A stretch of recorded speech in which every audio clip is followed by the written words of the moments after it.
अब से चौतरफा हमला हो रहा है, कभी शिक्षा, कभी संस्कृति, कभी नियोजन, कभी स्थानीय नीति।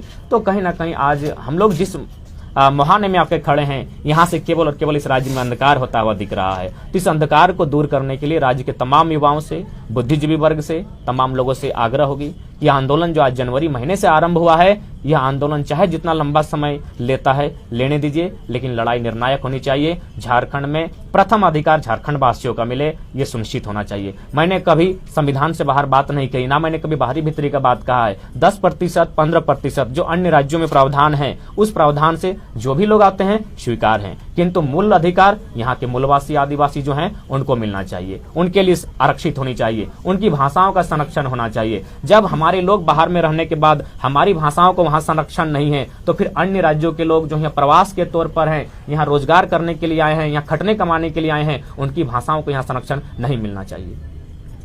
पिछली बार जो आप लोगों ने आंदोलन किया था तो सरकार वापस हुई थी, फिर वही चीज सामने आ रही है, तो कब तक ऐसा चलता रहेगा और किसको आप दोषी मानते हैं, कौन जिम्मेदार है? देखिए, कुछ जिलों में हटा भी था जिन भाषाओं का आप जिक्र कर रहे हैं, लेकिन उर्दू, उड़िया और बंगाली ये तो हटा ही नहीं, क्योंकि उसके बारे में उसको लेकर आप लोग का जो विरोध था। देखिए, चूंकि विरोध नहीं, देखिए सबसे पहला बात है कि ये आंदोलन 2 जिलों से प्रारंभ हुआ था। अगर पूरे राज्य के लोग इस आंदोलन से कनेक्ट होते तो सभी भाषाएं हटती। उसके बाद जैसे उड़िया का जो मामला आता है या फिर बंगला का मामला आता है, चाहे अन्य भाषाओं का मामला आता है, एक बॉर्डर होता है। बॉर्डर की सीमा पर अगर अन्य राज्य भी हैं और इधर झारखंड उधर अगर बंगाल है, तो निश्चय ये सीमावर्ती जो 10 किलोमीटर 15 किलोमीटर दायरा आएगा, वहां के लोग इस राज्य की भाषा को बोलेंगे और इस राज्य के लोग उस राज्य की भाषा को बोलेंगे। तो उसके आधार पर स्थानीय भाषा तय नहीं होती है, उसकी आवा हवा बहती है। तो ठीक उसी प्रकार चूंकि ये धनबाद बोकारो से आगाज हुआ था, तो वहां पर माने मगही और भोजपुरी को लेकर विशेषकर लोग काफी उबाल में थे, क्योंकि वह क्षेत्र बंगाल से सटा हुआ है, वहां तो भोजपुरी और मगही का सवाल ही नहीं बनता है। तो इसलिए काफी जोरदार विरोध हुआ था, सरकार बैकफुट पर आई थी। लेकिन उसके बावजूद इतना बड़ा आंदोलन होने के बाद आज सबसे पहले धन्यवाद कि झारखंड की तमाम मीडियाओं का, क्योंकि अभी तक ये नेशनल न्यूज नहीं बन पाया, जबकि लोग लगातार 8 महीने से आंदोलन कर रहे हैं। इसलिए आपको बहुत बहुत धन्यवाद कि आपने आंदोलन के लिए इतनी भूमिका निभाई और आपके माध्यम से इस आंदोलन को गांव-गांव तक हम लोग ले जाने में सफल हुए हैं। तो निश्चय ही सरकार कहने का मतलब है, मैंने स्पष्ट कहा है कि सरकार बेशक राज्य के लोग चला रहे हैं, लेकिन उनके पीछे जो मुखौटा बनकर खड़े हैं वो अन्य राज्यों के हैं। चाहे मैं खुलकर बात करता हूं, माननीय सुप्रियो भट्टाचार्य हो या श्रीमान पिंटू श्रीवास्तव हो, उनका आंदोलन से कोई वास्ता नहीं है। ना उन्होंने कभी जेल की यातना सहा है, ना कभी उनके बदन पर कोई लाठी चला है। तो वे लोग इस राज्य का मर्म को नहीं जानेंगे। यह राज्य वे लोग जानते हैं जिन्होंने अपने परिवार का, अपने सुख अमन चैन का कुर्बानी दिया है, उसके बाद राज्य मिला है। तो वे लोग बेहतर जानते हैं कि राज्य की क्या स्थिति होनी चाहिए। अच्छा, राज्य में जो चल रहा है, परिस्थिति है, उसको लेकर क्या कहना चाहिए? 1932 का मुद्दा आप लेकर के हमेशा चल रहे हैं। इस बार सेशन में तो मुख्यमंत्री जी भी बोल दिए हैं, हम ही लाएंगे। लगातार जो सत्ताधारी दल के नेता वो भी लगातार पॉजिटिव बयान दे रहे हैं इसको लेकर। हाँ, निश्चय ही 1932 कभी सत्ताधारी लोग खुद मुकर रहे थे, लेकिन आज जनता के आक्रोश को देखकर, चाहे गिरिडीह के विधायक हों, आज तो देख रहे हैं स्पीकर महोदय का भी बयान आया है, मुख्यमंत्री तो बोल ही रहे, शिक्षा मंत्री पहले भी बोलते थे। तो कहीं ना कहीं जनता के आंदोलन के बाद आज ये सब चीजें सामने देखने को मिल रही है। इसीलिए आंदोलन के कारण हमें भी बल मिला है कि कहीं ना कहीं सरकार भी इन गतिविधियों पर नजर रखी है और वॉच कर रही है। कहीं ऐसा तो नहीं सरकार जो उथल पुथल चल रहा है, लगातार फैसले लिए जा रहे हैं, इसी में 1932 का खाता पार हो जाए, बेड़ा पार हो जाए? देखिए, कहावत तो है कि मैंने हाथी के दांत दिखाने के अलग होते हैं, खाने के अलग होते हैं। ठीक उसी प्रकार हेमंत सोरेन की अभी तक कार्यशैली रही है। लेकिन अब देखने वाली बात होगी, 14 तारीख का समय है, शायद कल ही है। अब कल देखा जाता है कि 1932 को लेकर विधानसभा के भीतर से क्या आवाज होती है, और नहीं तो फिर 2024 में बहुत बड़ी आवाज होगी और इतनी भयानक आवाज होगी कि राज्यवासियों को सुनाई देगी। जयराम जी, एक सवाल है, सीधा सवाल है कि बबुआ राज्य में जो बबुआ मुख्यमंत्री ये खड़े नहीं उतरे? बिल्कुल नहीं खड़े उतरे दादा, एकदम नहीं खड़े उतरे। आज केवल एक आदिवासियत सेंटिमेंट के साथ सरकार चलाई जा रही है। अगर आप चलिए, आप पहला शब्द आदिवासी का ही जिक्र करते हैं, अगर आप आदिवासी का ही भला चाहते थे तो जैसे दुमका सीट खाली हुआ, वहां बसंत सोरेन को नहीं, किसी बुद्धि सोरेन को टिकट देना चाहिए था।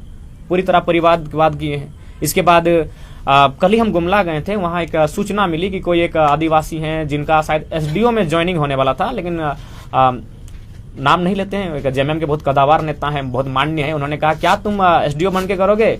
हम लोग तो राज्य बनाएंगे, तब तुम एसडीओ को ऑर्डर देना। आज वो इंसान कैंसर से जूझ रहा है और इधर एक परिवार के लोग लगातार इस राज्य को चला रहे हैं। और फाइनली ऐसा लगता है इस राज्य को पूरी तरह से लूटने के बाद इस राज्य को छोड़कर अन्य राज्यों में बस बसाव कर लेंगे।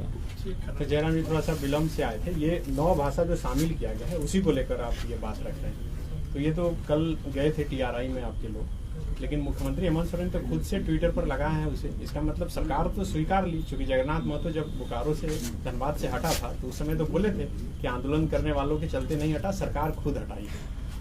ठीक है, अगर सरकार खुद हटाई है तो फिर से हटाइए। दूसरी बात, जो अन्य राज्यों की भाषाओं का यहाँ ऐड किया गया है उनका हम समर्थन नहीं करते। बाकी झारखंड की माटी में, झारखंड की संस्कृति में बहुत सारी ऐसी भाषाएं जो दफन हो चुकी हैं, उनको अगर सरकार में सामर्थ्य है तो उनको रिसर्च करके फिर से उठाएं और 9 से 11 करे आपत्ति नहीं, क्योंकि बहुत सारी भाषाएं हैं जो झारखंड की ही है, लेकिन व्यवस्था न होने के कारण, उसमें उचित शोध न होने के कारण वो भाषाएं कहीं ना कहीं विलुप्त हो चुकी हैं। तो सरकार अगर चाहे तो उन विलुप्त भाषाओं को उठाकर लाने का प्रयास करें। जैसे असुरी भाषा हो गई तो उसका हम लोग खुले मन से स्वागत करते हैं, क्योंकि झारखंड की माटी की भाषाएं हैं। लेकिन अगर अन्य राज्य की संपन्न भाषा को अगर आप लेकर यहाँ आने का कार्य करेंगे और जो क्षेत्रीय भाषा नहीं है तो उसका भाई हम लोग असहमत हैं और असहमति के लिए आंदोलन भी करेंगे। कैलाश यादव ने कहा कि मगध राज की मांग करेंगे अगर भाषा हटेगा तो ठीक है, तो मगध राज का लोकेशन देखा जाए, वो मगध राज का लोकेशन कहाँ आता है मांग कीजिए, हम लोग सहमत हैं। क्योंकि ये तो जहां तक मैंने सुना है, यह न मगध राज में झारखंड था न कलिंग में था, यह एक स्वतंत्र क्षेत्र था। और सम्राट अशोक के शिलालेख कहते हैं, कलिंग शिलालेख 2 स्पष्ट कहता है कि सम्राट अशोक एक रक्षित नाम के व्यक्ति को झारखंड के आठवीं, उस समय झारखंड का नाम आठवीं प्रदेश था,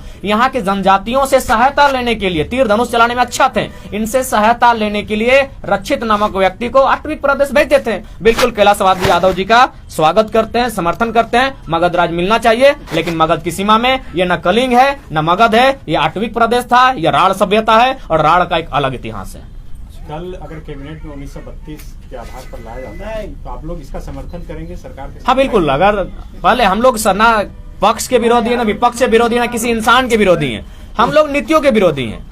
हमने लगातार कहा है कि हम लोग किसी मंत्री, किसी विधायक के विरोधी नहीं है, उनकी नीतियों के विरोधी हैं। अगर 32 लेकर आती हैं तो हम क्या, पूरे राज्य की जनता समर्थन करेगी। लेकिन हम लोग क्रांतिकारी हैं, आंदोलनकारी हैं, चुप नहीं बैठेंगे। एक मुद्दा समाप्त होगा, दूसरा मुद्दा को कोड़ के निकाल लेंगे। बसंत सोरेन के बात को कैसे देखते हैं, दिल्ली जाने के बयान पर? क्या बयान था उनका, हम उनको ध्यान से बोले ना कि इस वक्त राज्य में की बेटियों के साथ अत्याचार हो रहा था, उस वक्त वो अंडरगारमेंट्स खरीदने के लिए दिल्ली गए थे। तो किस तरीके से इस बयान को देखते हैं? मैंने बहुत हास्य बयान है। एक जिम्मेवार पद पर ऊपर से राज्य के अगवा के मैंने अनुज हैं और राज्य की बागडोर को संभाले हैं, कहीं ना कहीं इनडायरेक्ट रूप से अगर उस व्यक्ति के मुख से अगर इतना निंदनीय बयान आता है तो कहीं ना कहीं शर्मनाक स्थिति है। सही बात है, आज बहन बेटियों के साथ, उनकी इज्जत के साथ आज लगातार हमले हो रहे हैं, उनकी जान पे हमले हो रहे हैं। आज उनको संरक्षण देने के लिए नीति नियम बनना चाहिए। लेकिन महाशय अगर इस तरह का बयान दिए कि दिल्ली वो अपने अंडरगारमेंट्स के लिए गए, तब बहुत शोचनीय है, दुर्भाग्य है और